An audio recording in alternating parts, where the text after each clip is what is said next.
Hi, I'm Ashley Gage, and today I am going to teach you how to embed an image in your HTML page. So let's start by getting our image. You can download the image that I have provided in the description down below by clicking the link, or you can use an image that you already have on your computer. So if you click the link, you're going to see a screen that looks like this. Click the download button, and then you will see the file appear at the bottom of your screen. Now let's open up Finder. And in our downloads folder, we are going to find our pink rose image. Now let's drag this over to documents. And I have two, but you won't, so I'm going to click replace. And now I'm going to drag and drop the image into the HTML lessons folder. It's very important that our image is in the same folder as our file.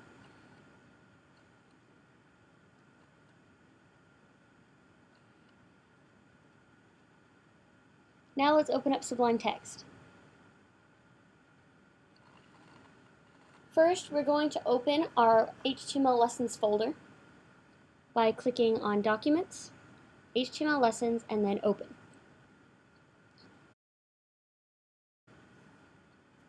Let's start a new file, and we're going to call it images.html and save that in HTML Lessons. Now you can see that our image file is in the same folder as our HTML file, and that is very important. Now I'm going to just be building a basic HTML page.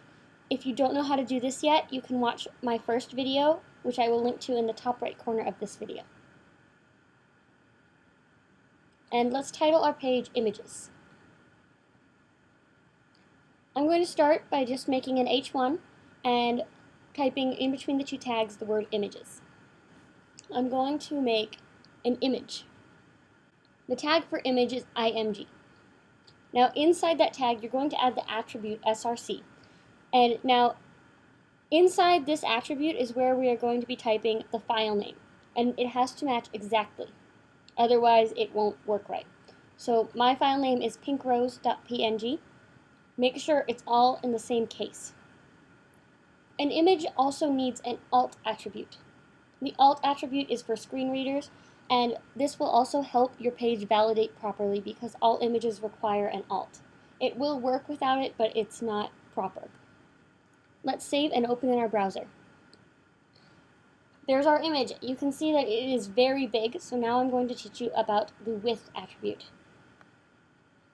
So when we type width, we need an equal sign and double quotes because this is an attribute just like src and alt.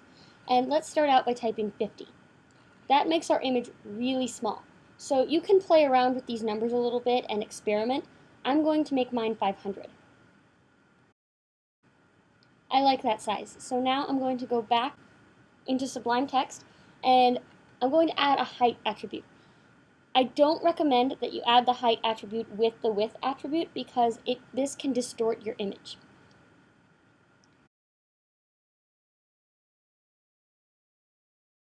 So I'm going to leave it at just width equals 500. And that will size my image without distorting it. Now I'm going to teach you how to make a separate folder for your images because if you had this as a website, you can imagine that there would be a lot of files and a lot of images. So we're going to start by making an image folder and dragging and dropping our image into that folder.